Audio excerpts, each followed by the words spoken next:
Welcome to episode 171 of the Thunder Underground podcast. Trent and Jason here. What's going on? Not much. What's going on with you? Well, I'm here and we've got Adam Joad back. Well, then there is something going on. Yeah. I don't know what I'm talking about. Fourth time that Adam Joad's been here. Yes. And I believe that makes him the only person besides Mike DiPetrillo to be on here that many times. That's awesome. That's awesome. We've had bands on here that many times, different people like Battlecross. Yes. All that great stuff, but Adam Joad makes his return. First three podcasts he was on was the full band. This time it's just him. Yeah. That's going to be awesome. We got that here in just a few minutes.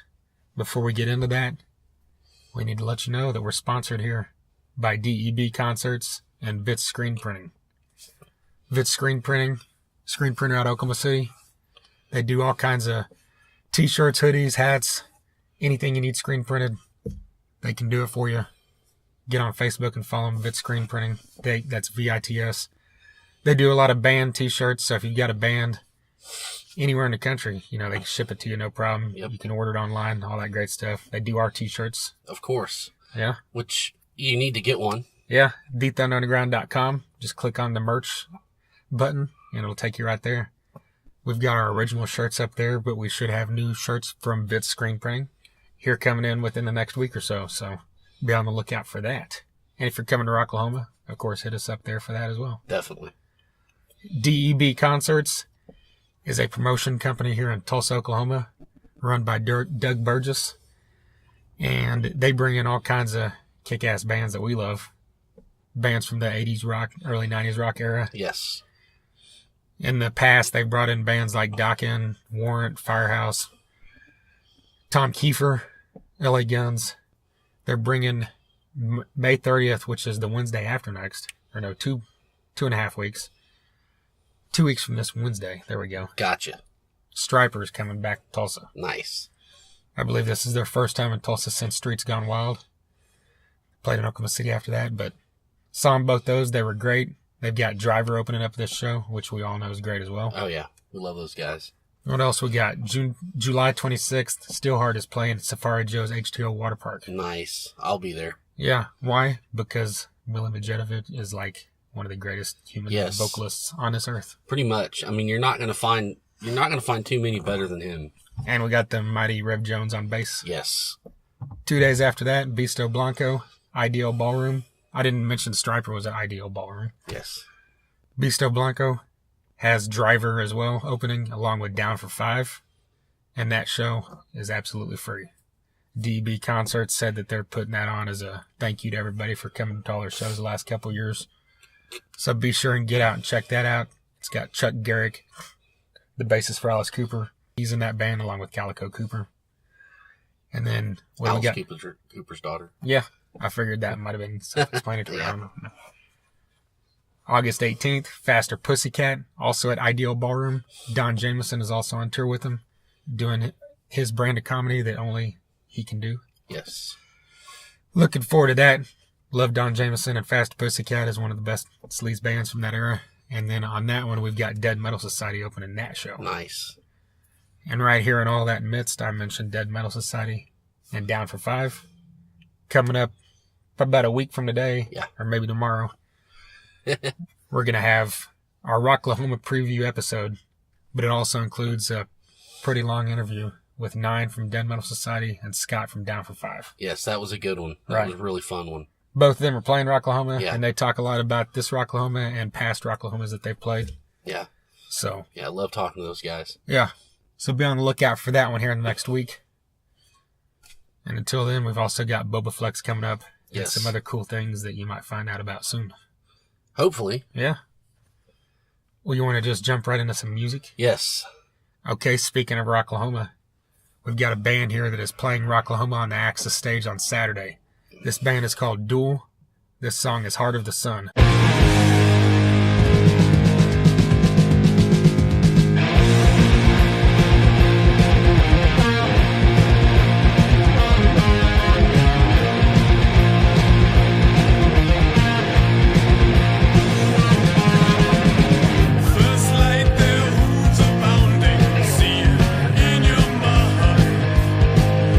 feel your world exploding.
Heart of the Sun from DUEL, from their album Witch Banger. Nice. Witch Banger. Right off the bat, you know you've got something good when that's your album title. Best album title ever. That's right.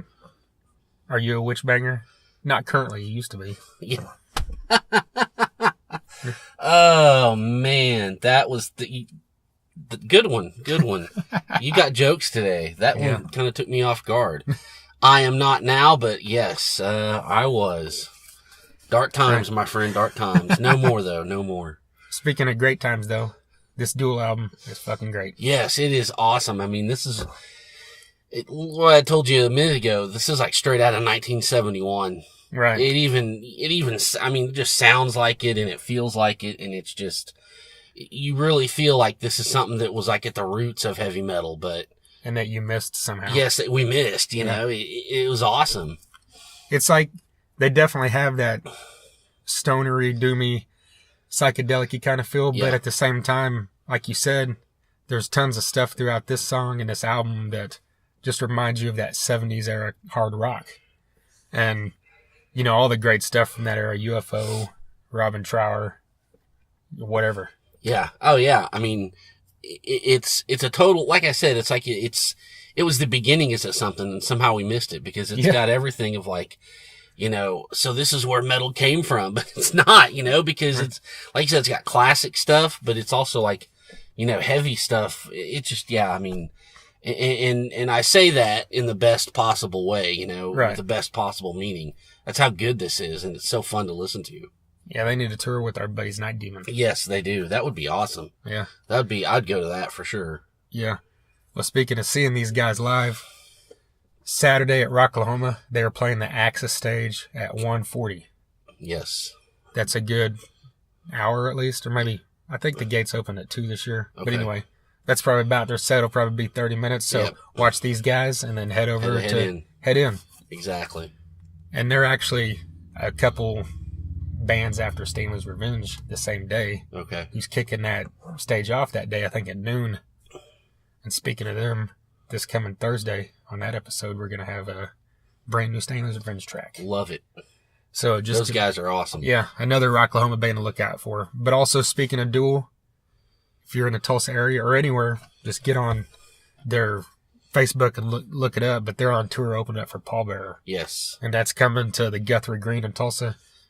And that's just weird to say, right? I know, but it's great to say. That lineup is going to be at Guthrie Green. For those of you that aren't around here, Guthrie Green's just an outdoor grassy knoll. Yes. Basically, where it's where people gather for concerts, and it's always like fucking acoustic rock. It's always acoustic stuff, family friendly. You know, there's a splash pad and, you know, people doing Zumba. Yeah. And, you know, eating their mueslis and shit. And that's not going to be what this is. This is going to be... This is going to be some hard-hitting, doomy shit. And so it's great to see, you know, I mean, it really is. It'll be amazing to see the music and just to see people walking by's reaction. Yeah, you know, walking their Great Danes going, what the fuck is this? You know, or whatever dog is in. Yeah. I don't know. Fucking hipsters. Yeah, Basset Hounds. Fuck you, all right?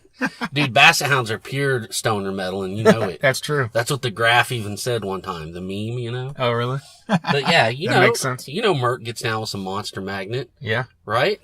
Yeah. Anything else you want to talk about before we get into this? Hey, 9 Inch Nails. That's a good topic. That is a good one. Yes, definitely. Well, they just announced this tour the other day, and along with it, they announced that they're skipping, at least at first, totally skipping online sales. Yes. Or phone sales even. You have to go to the box office like it's 1988. Yeah. Well, then you can even call, but you can't even call now. Yeah. You have to go like it's 1808. Yes. And just show up to purchase your ticket to get in the Coliseum, basically, you know? That's way before 1808, but whatever. The point is, if you want to see 9 Inch Nails on this tour, I think it's this coming Friday, maybe. Yeah. You got to walk up to the box office and stand in line like the old days. Like the old days, yeah. And I even like, you know, the way they described it in the press release. You know, you as a human are going to go talk to another human. Yeah. And you might find other like-minded people in line wearing black to talk about music with. Right. And it's a great point, and I like that idea. The cool thing is they admitted, this might kind of suck, but it's gonna suck less than... It's still gonna piss off someone. Yes, exactly. But, what is it we all goddamn went through with the Metallica stuff recently? That's a good example. Nosebleed seats were going for $60, and they went so fast that they were already up for resale, the verified resale bullshit, for $130. What the fuck is that all about? Right. And I don't like that. I don't condone it. I think it's bullshit, but I still got Metallica tickets. Right. So fuck me, So and I do not like Nine Inch Nails at all. I'm not big on industrial type kind of stuff. You know that. That's how I've always been. I don't hate them. I don't think they suck. They're just not my thing. Right. But I always like how they do stuff. They put a free EP on their website one time. Yeah. And just said, hey, this one's on us. I like that kind of shit. And they're doing this kind of stuff, which, if anything, just starts a conversation about, maybe it's time something starts changing about some of this stuff. Right. So I totally love that they're doing this and respect them. I think it's a great idea. Yeah. One time he put a full album on there and said, you can have it free or you can pay if you want. Whatever you want. And then they had like a deluxe version of it that was like $150, and it sold out the first day. So, I mean, that's how much people are cool with what they do. Exactly. But at the same time, the only downfall of this is, if it's not coming to your city, you have no way to get tickets that first day. You know? That's right. So, I mean, there's... And that's the thing that sucks, I guess, Yeah. But, we're older dudes, and we're always like, back in our day or whatever, it was always cool. I always thought to go hang out in line to get tickets, Yeah. It's cool now to just get them instant. They go on sale as well. But exactly, yeah. It's both sides have its advantages, but like they said, all the best seats will be available just like they used to be right at the box office at 10 a.m. or whatever time it is. And then later they're going to go on sale online, right? Isn't that what you said? I think they said at a later date. Yes, later date, yeah. So I don't know if it's just for the first day or a few days you can go to the box office, how that works, but there you go. Maybe they'll start a little trend. Who knows? It's awesome. Well, let's talk about Adam Joad. Let's do it. Adam Joad is back. Scattered Hamlet. Yeah. Like I said, fourth time. It's been actually quite a while. This is episode 171. The last time he was on was with the full band on episode 96. Oh, okay. And that was not long after, it might have been the day, actually. Yeah. Well, the day we recorded it was the day Swamp Rebel Machine was released. Yes, it was their CD release party in Tulsa. Yeah. And then it came, we put that out like a week later. But the band's also been on episode 76 and episode 24. So there's 3 times to go back and check it out. And all 3 of those are fantastic. Every dude in this band is great to talk to. Yes. They're extremely passionate about music, about what they do, and about all kinds of other things. And so this is the first time we've had on Adam Joad by himself. Was it the Saxon episode, I think, maybe? Or was it the Chris McCarville episode where we talked about the recent show we saw? Oh, I can't remember. Yeah, it was in the past 2 or 3 episodes. Go back and check that out. We saw Scattered Hamlet with Final Drive in Oklahoma City. Yeah. And just like always, they kick ass. But yeah, this one he goes over all the stuff, what's coming up for these guys. And I guess that's good to go, right? Yeah, definitely. Let's let everyone hear it. All right, here's Adam Joad from Scattered Hamlet.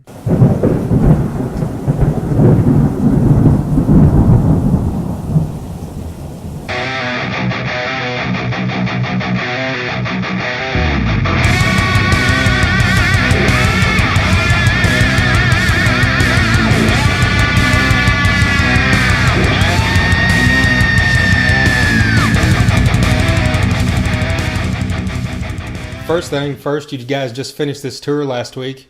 What was the emotion like doing this tour without Jake? It was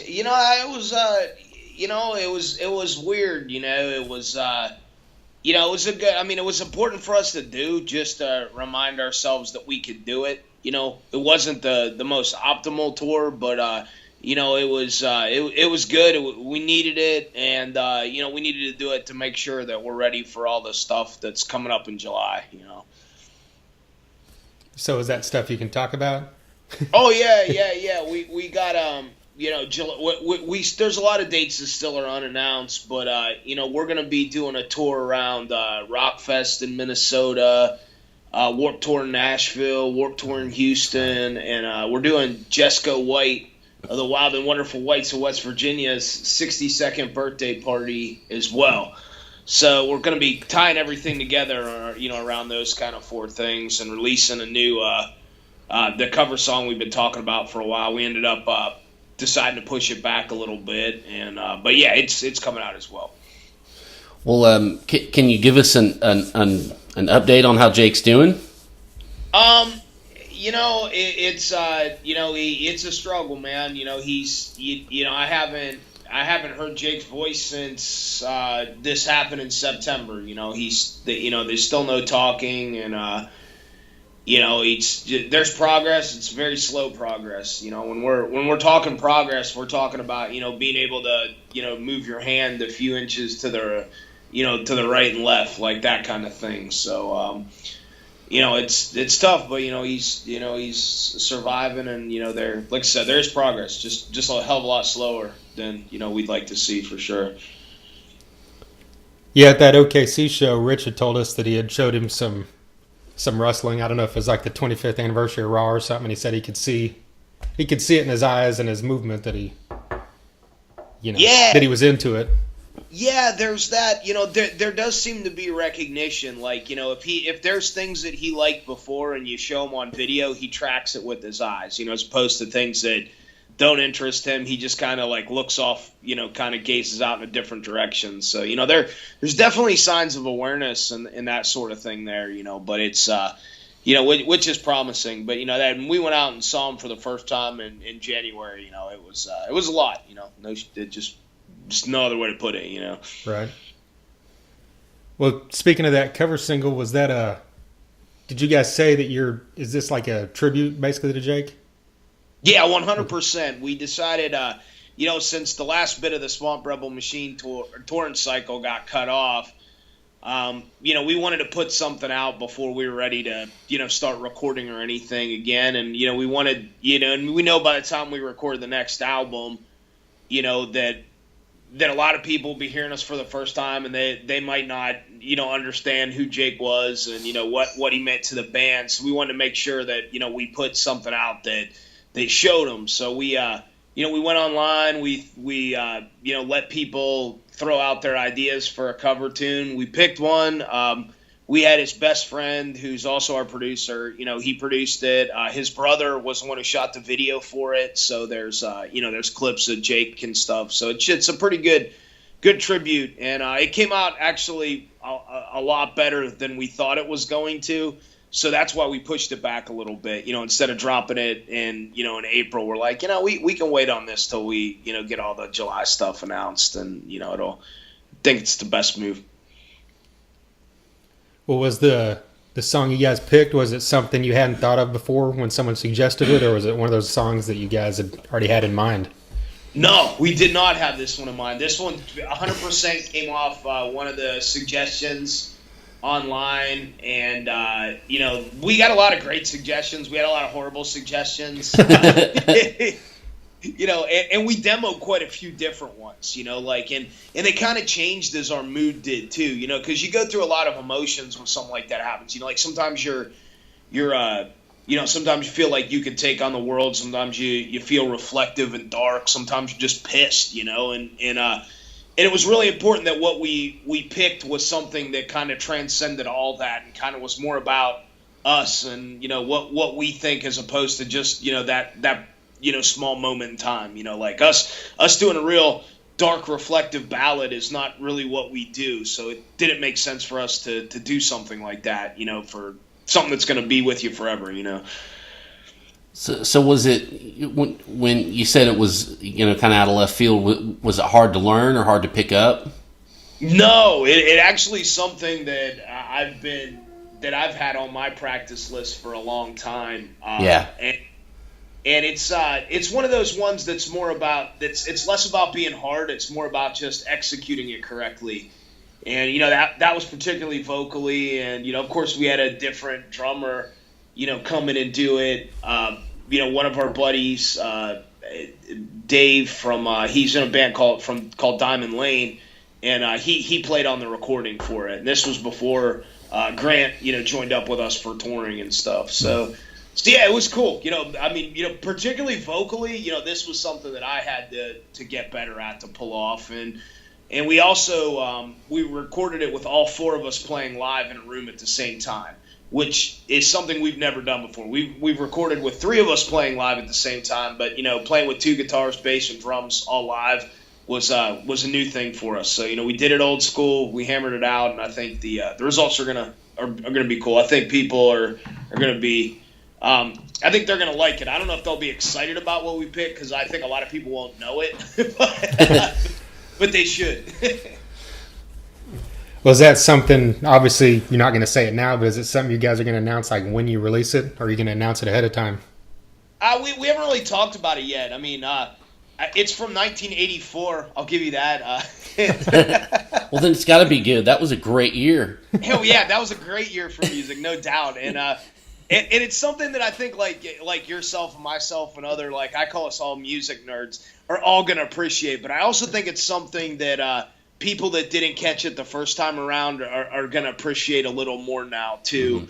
Mm-hmm. And we put our spin on it. There wasn't a lot of slide playing and that kind of stuff happening in 84. So we threw our SH kind of stuff in there, but at the same time kept it pretty true. I'm really curious to see what the fellas who originally recorded it think of it. I want to see if they're going to tell us we suck or not.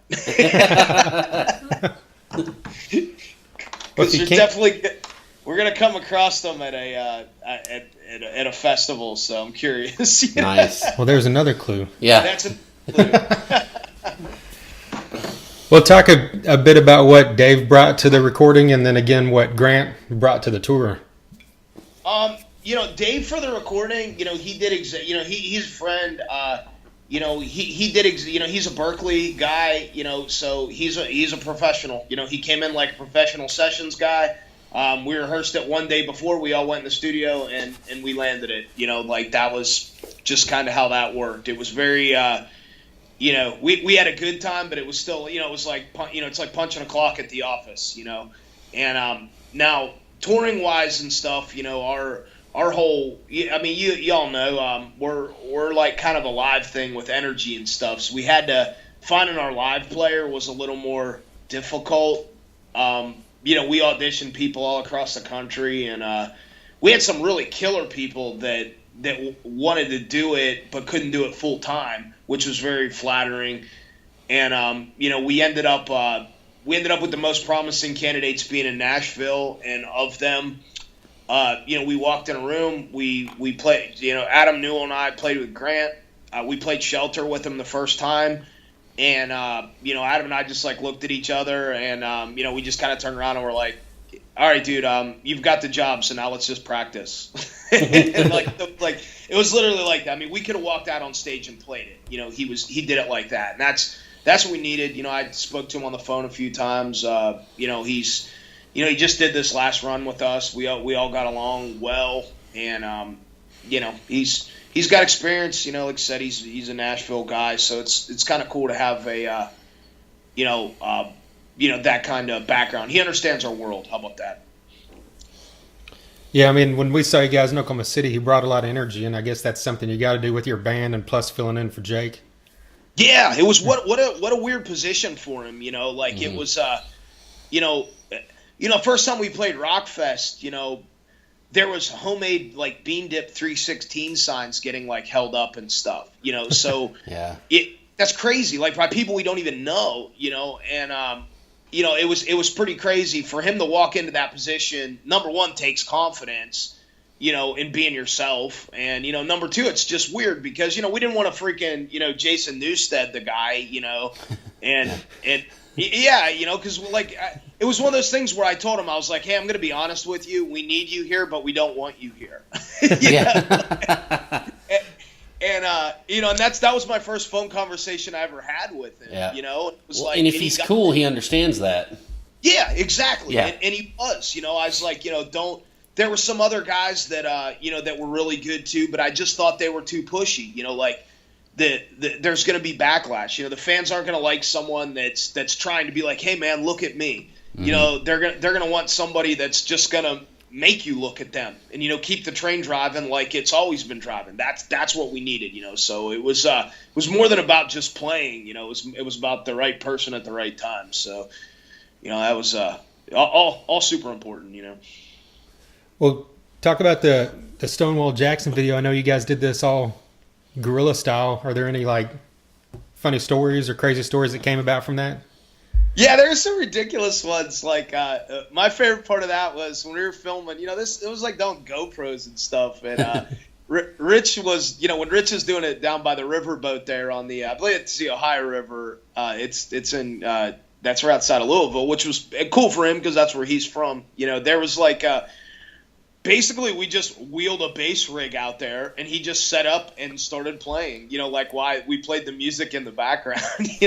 Like so there's like people walking by like what the hell is happening here? And there was like this one homeless dude who would not leave us alone. It was like one of the where you try to be cool and he's like, oh man, you guys rocking? Like, what are you doing? I'm just like, dude, just let us do this.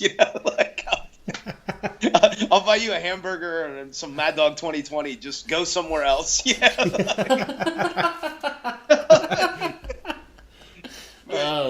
Always the Mad Dog, man. Love it. Yeah, that's what I go with. It's Mad Dog or like your King Cobra. Those are. Yes. Wow. I never had King Cobra in my life. Yeah, there's no need. That's just it's one of the, like it's like sub Old English 800, which there you go. God. That's like, oh, that's bringing back some bad memories, man. Yeah, exactly. But yeah, that was the funniest thing I remember from it. Just having a homeless dude, who's like, yeah, man, I play some. And you're just like, oh, I know, dude. Let us get this before we get a fine or get thrown out. Well, a few years ago, Jason here told me you got to watch this documentary, so I watched it. I'm talking about the wonderful whites of West Virginia. Yeah, it's a must see. I rewatched it like 2 weeks ago just because. So, like, how did this all come about with you guys and the relationship of being able to play the birthday party and everything? Dude, the greatest thing, like, I like you have seen that. And, I grew up, the Stonewall Jackson's about growing up on the West Virginia border here, so I'm familiar, with that kind of stuff. Not, and I, of course, know the Dancing Outlaw, but, like, it's not like I knew these guys personally or anything. And, we just got like an email one day that was just like, hey, we're interested in having you play Jescoe White's birthday party. Where are you from? Like, it was just like real quick. And I was like, and I explained, I was like, oh, I grew up, a few miles north of Blacksville, West Virginia on the PA side. And they were just like, okay, cool. Like they're like, we're going to have a mechanical bull there. It's on the date. I was like, we're in. And, we just hashed out the details and, that was it. So I have no, I know it's a private thing, where they just kind of, do it on somebody's like farm out in Tennessee. And, I have no idea what to expect, but there's a mechanical bull there. Let's just, come on. Winning. Well, hopefully you'll run into Mamie and Kirk too. There's so many things. Say hi to Kirk for me for sure. We're beyond excited, and it was kind of like a nod, it's like a credibility nod too, like it's I fly the Appalachian banner pretty hard, like so if they'd be the first person to call us out if we were posers for sure, Yeah. Oh yeah, definitely. Do you know who it was from that camp that was on to you guys? I don't. I don't know who it was, but it was just like it was like a Facebook message too, and it was hilarious. That went on. It ended up being then there was like normal conversations too, but yeah. So it was cool. It's whoever does the it's whoever does their event planning. I don't believe it's one of the whites. But it's whoever is in charge of putting together that stuff. So okay. Yeah. Well, on a totally different flip side of that, your guys are also doing those Warped Tour dates. Like, what do you expect the crowd reaction to be like to you guys? I don't know, man. I was like, our manager told me not to bring Tide Pods and taunt the millennials. But, well, you guys played Warped Tour before, right?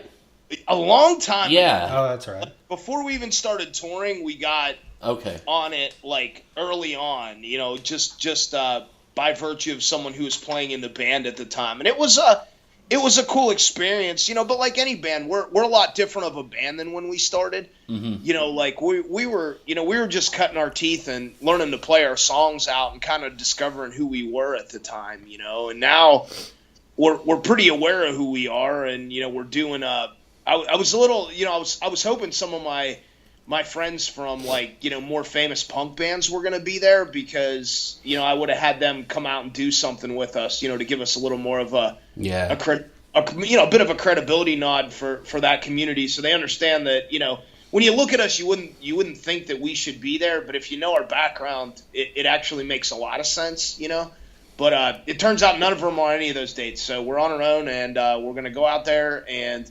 it should be interesting. I'm sure there's going to be some kids who think it's like they've never seen anything like it. I'm sure there's some people that are going to think it's the most horrible thing they've ever seen, and maybe I don't know. Yeah, it's going to be weird, but it's going to be cool. It's it's a last Warped Tour.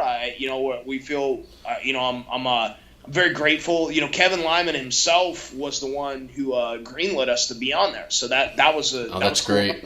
Yeah, that meant a lot right there. So it's so it should be cool. I have no doubt. I'm no stranger to playing in front of people that don't know us or that are hostile. I kind of my personality kind of laughs at that kind of shit. So yeah, we'll see. We'll see how the Warped Tour thing. Maybe we'll bust out a punk rock cover or something. But it's funny, if I busted out a punk rock cover, it would be something that like the youngsters wouldn't even know. So right, yeah, no doubt. Yeah, it would be like one of those things. Like, yeah, I was walking around Huntington Beach one time, and there were these skater kids outside of like this one store, and they were looking. They're like, dude, you got a Black Flag tattoo. And I was like, yeah. And they're like, were you in the band? I was like, Christ, man, how old do you think I am, dude? I was like, I was too young to have seen Black Flag, and you think I was in the band. That would put you like 55 or something. Yeah. I mean, unless, like, I'm not talking like the new Flag, like that Mike Vallely sings in or whatever. But, who I'm a fan of, by the way, but not, like, I'm a fan of him and Revolution Mother and his stuff. But yeah, it's who knows, man. It'd be a weird, so who knows? At that concert also, I have him. Last time I was at Warped Tour, I also had a Misfits tattoo, and some kid was like, "Man, the Misfits, fuck yeah!" And I was like, "Yeah, man, I'm a huge Danzig fan." And the kid looked at me confused. Oh God. And I was like, "Oh wow." I was like, "You don't know that Danzig signed for the Misfits?" There you go. Where do you start with all that? Yeah, exactly. It's just like, I'm like, cool, man, have a good day. Yeah. It's like I'm not here to be punk rock Yoda today. Yeah, we were at Riot Fest a couple years ago, and there was like half the size of the crowd at The Damned as there was at some of these new bands that were really shitty. Yeah, that's crazy, man. And it's,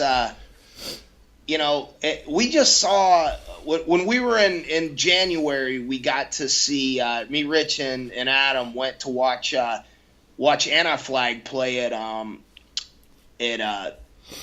the Troubadour in L.A. They sold it out, and it was cool. Like those guys are, and towards the like 90s punk rock, like the bands that have come out in the 90s punk rock and have stayed like relevant and stuff, and stayed like street and stuff, like they're great. It was really cool to see, I love punk rock swagger and attitude. I am a metal guy, there's no doubt. I'm a classic rock dude. I like mullets, I like IROC Z's and stuff. There's no question. But I do like that, that punk rock, kind of we saw the Addicts too, actually, in January. Oh wow!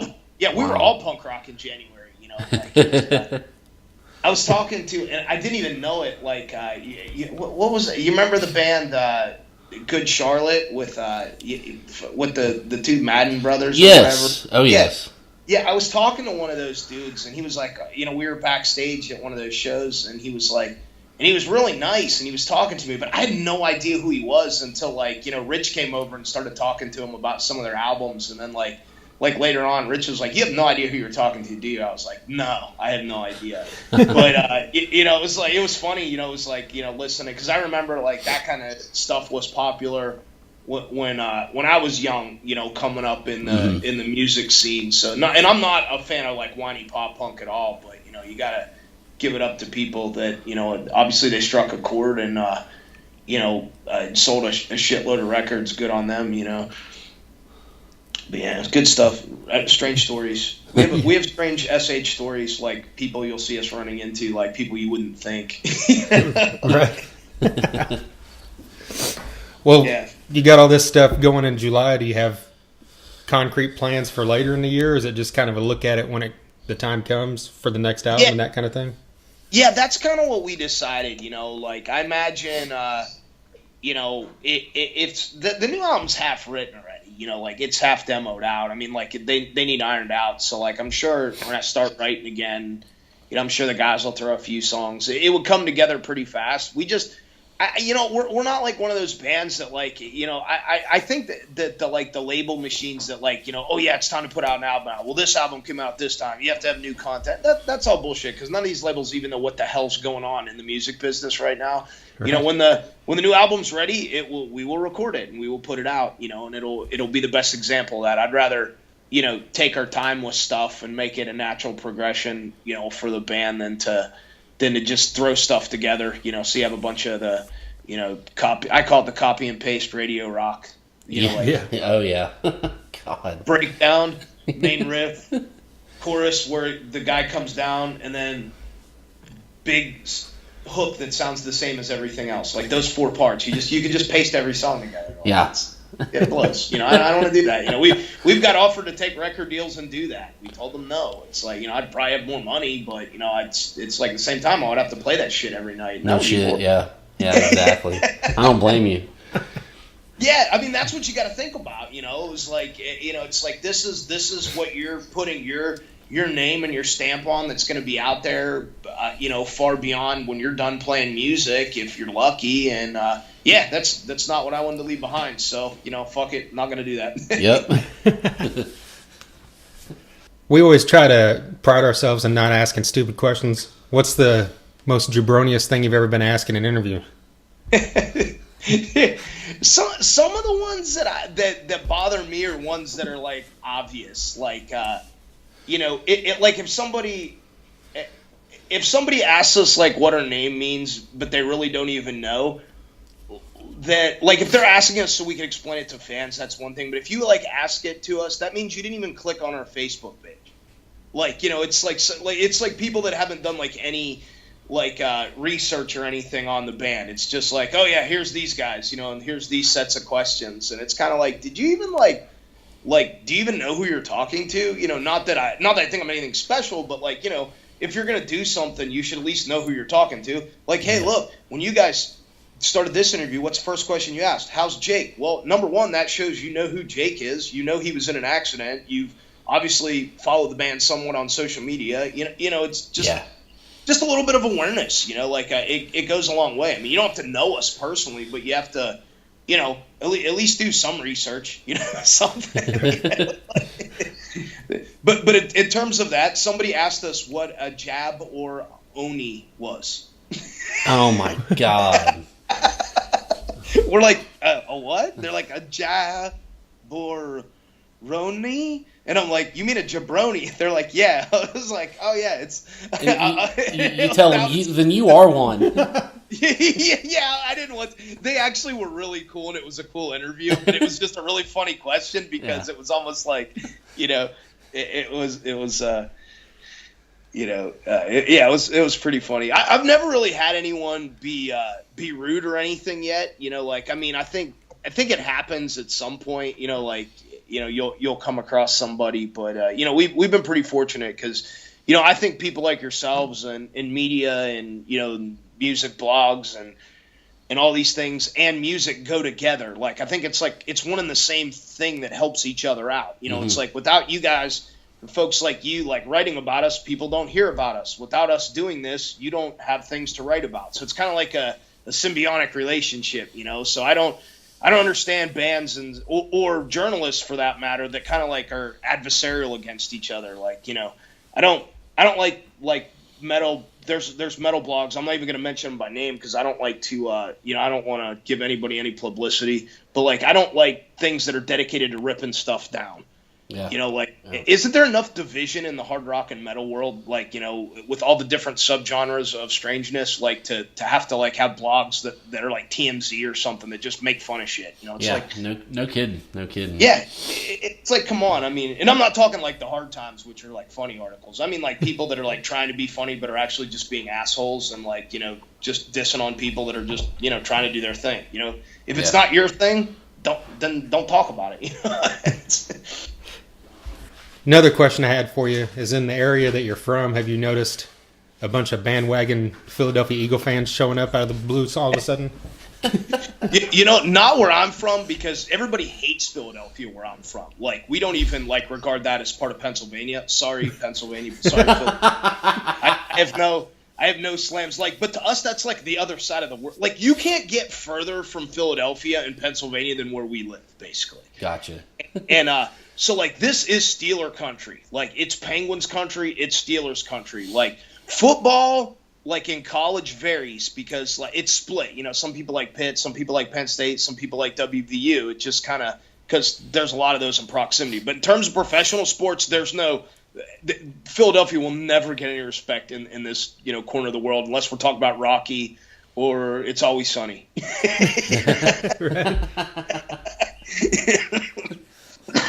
Yeah, but yeah, those are good exceptions. Yes. Yeah, those are solid exceptions. And you know, we've had great shows in Philadelphia.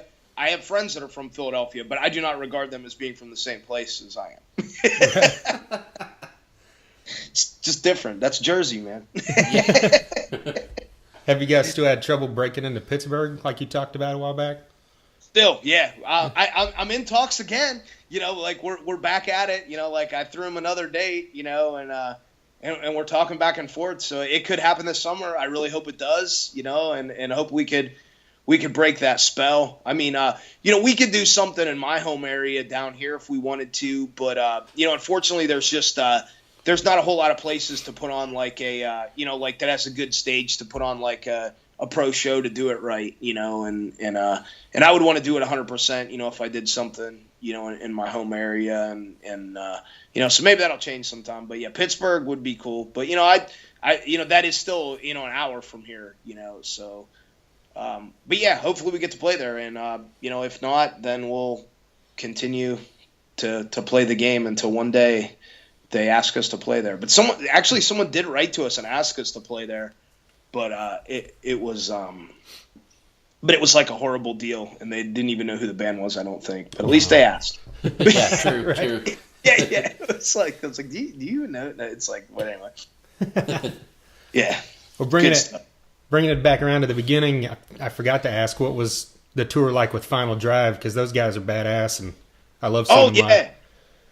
Very cool. You know, we all got along very well. You know, we kind of have a different approach to everything. So it's kind of a cool way to see another band that's kind of, you know, in a similar world, like how they tour and how they do their stuff. You know, everything down to how they run the merch table, to how they, you know, get set up for shows. Like, you know, I learned a lot watching that. Like, you know, it's kind of like stepping out and looking in. I learned a lot of like new things, and you know, they probably learned a lot of new things from us. You know, and we're, you know, we're definitely a strange operation too. So I'm sure we puzzled them a lot too with some of our things. Like, I know Jordan did not like pee bottles. That's Jordan from Final Drive for people.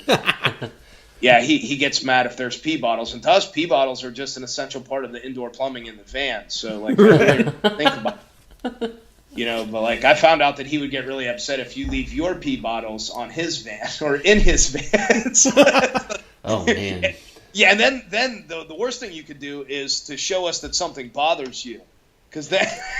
So you're gonna exploit that. Yeah, because then it's like. You know? Especially when you're co-headliners, it's not like there's a pecking order, you know, so you don't have to, you know, so it's not like, It's not like if we were out with like Zach Wilde and his security would beat us up and throw us off the tour or something. Yeah. You know, it's like, so yeah, so that was fun. Nice. And I miss yelling at their drummer Joe. Their first drummer, they had 2 drummers on the tour. Their first drummer Joey is also the drummer for Jasta. He wasn't at the show y'all were at, but I had fun messing with him because he's like a young guy, like, and I just always accused him of eating Tide Pods and trying to take my guns from me because he was from Connecticut. So this poor guy was just like, "What the hell? Like, listen here, millennial." Damn. Sorry, I have this terrible cough, but yeah. So he's like sees strange bearded people accusing him of eating Tide Pods and trying to take his guns. He's like, "I'm not trying to take your guns." It's like, yeah, you are. Yes. But the cool thing about it, he's actually his uncle is Ted DiBiase. His last name's DiBiase. So that was instant respect in our camp. Yeah, definitely. Yeah. We're just like, whoa. he gets a pass for sure. Yeah, I was like, man, that should have been. You should have led with that when you met us. Right. Like that would have saved you a lot of the millennial, yelling at you and stuff. And it was we had some fun. And he's such it's great. He's a great drummer. He was a very accomplished like musician who's done a lot, as a young person. But you still had Rich like making fun of him, being like, hey man, when you upgrade to Hatebreed, let us know. Stuff like that. And meanwhile, awesome. Jasta's playing way bigger places than we are, So, but it's good stuff. Like but that's the kind of tour we had. It was a lot of fun. Like talking, joking back and forth with people like that, and that was cool. I'm glad we had that. I'm glad we had that experience, and like Final Drive. Some of the people that liked like the more extreme like metal, like the more heavy stuff, like didn't quite get us, and that's okay, and I'm sure it went both ways. I'm sure some of the people that were more classic rock leaning, that listened to us might have thought that was a little too intense, but there's but it's cool. You're gonna have that, like that's what happens when you we kind of knew that going in, and I don't think it was, negative or anything, but there are some people that be like, why are they together? Or, something like that. Oh yeah. Yeah. Well, from a fan's perspective, on my end, I always love it whenever there's a mix like that. Yeah.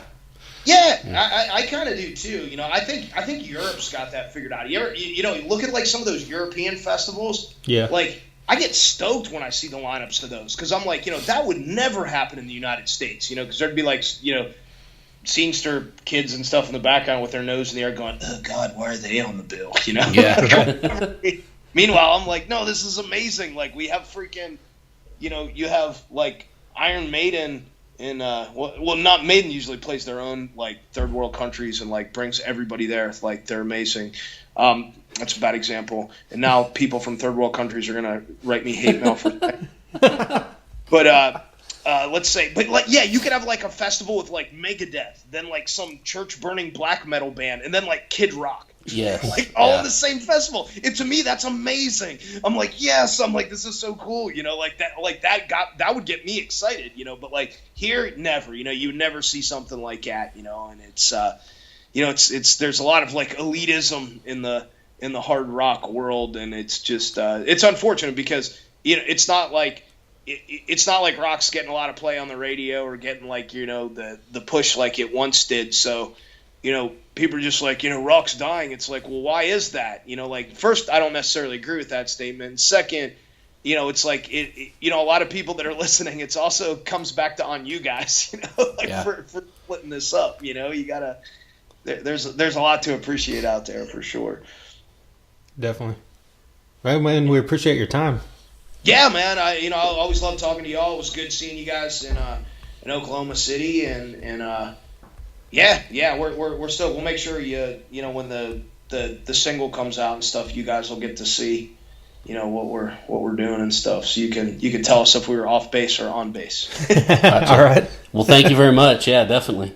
All right, man. You guys have a good one. All right, you too. Take care. There you go, Adam Joad of Scattered Hamlet, back on this podcast. Like I said, for a 4th time. A huge thank you to him for taking the time out of his day to talk to us there. Definitely.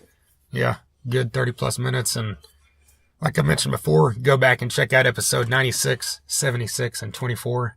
All those are full band episodes. All three of those. And all three of those have Jake on it, which we need to mention like we have several times.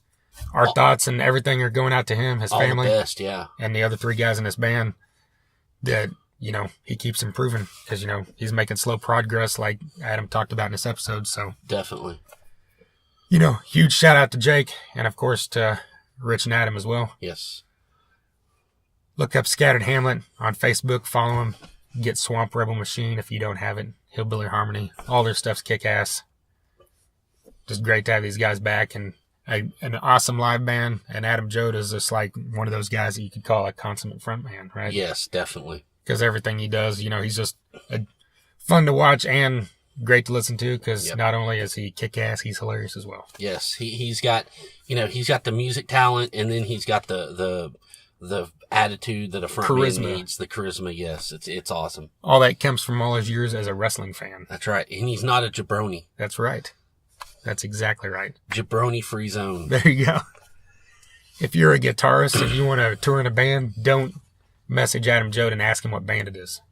Have you seen that post? That was pretty good. I don't. Or look it up when we're done. Okay, we'll do. This was totally random. Everybody's not gonna know what the fuck. Now I gotta fucking look it up. Anyway, once again, thanks to Adam Joad. Earlier we had DUEL. Check them out on the Rocklahoma Access stage this Saturday of Rocklahoma at 1:40. And then also Tulsa area. They're gonna be back on June 22nd at Guthrie Green, opening up for Paul Bearer. Yes. I know that our buddy Trevor will be out there because Paul Bearer. You know it. Yeah, Jason Carroll as well, me as well, but I assume that you won't be because you'll be kicking ass with Old Crow Medicine Show and Willie Nelson, right? I'm going to see Willie and Old Crow and Sturgill Simpson. And J.D. McPherson. Yes. Like way far away from here. So. Yes, way far away from here, but why not? I want a fucking adventure. Yeah. And the Head and Heart, which I never thought that we'd ever mention that band name on the podcast, but finally. Why not? Why not? It's fitting that we do it on an Adam Joad episode. Yeah. Hipsters need love too, right? Right? Maybe not, but I'll go get a beer when they're playing, don't worry. Adam Joad will probably let you know that Head and Heart eats Tide Pods. They're probably trying to take away our guns, too. They probably are. Right? Well, like we mentioned previous episodes, we've got now a long list, 170 episodes. Like I said, 3 with Scattered Hamlet. You can look back and find 4 with Battlecross, 4 that include Mike DiPetrillo, whether it be with Driver or with Scott Bond of Death Grip. Mm-hmm. We mentioned... Which, by the way, he's playing with First Strike again this year at Rocklahoma. Yeah, DiPetrillo is. That's awesome. That is awesome. He used to be with First Strike. It hadn't been that long ago, but several years ago. Mm-hmm. Basically probably around the time of Driver, he left to focus on that. Yeah. But he's back working with First Strike. Yeah. So, yeah, that'll be a great one to check out as well at Rocklahoma. They're playing the Retrospect stage, along with, like we mentioned, our buddies Dead Metal Society Down for 5, which you can check out an episode with both of them this coming week. Yes, I can't wait. Our Rocklahoma preview. And then we've got an episode coming up with Boba Flux.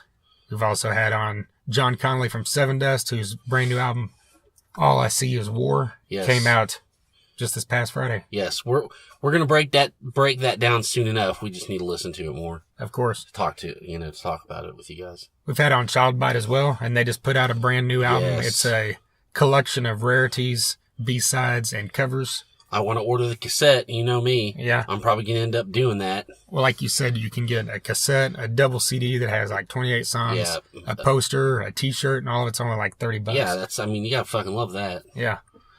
Childbite. They're quite an interesting band if you've never checked them out.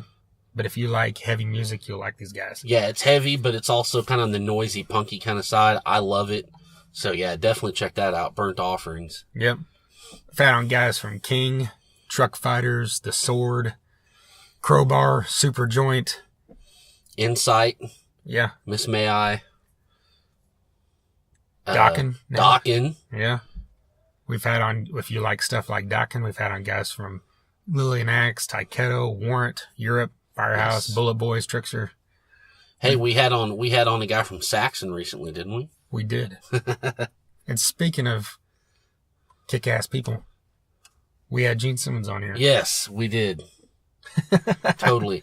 Some people might not think he's kick-ass. That's true. But he was kick-ass to us, so that's all that matters. That's true. He was not a jabroni. He was cool as hell. No, yeah. Think what you will. Whatever. We don't care.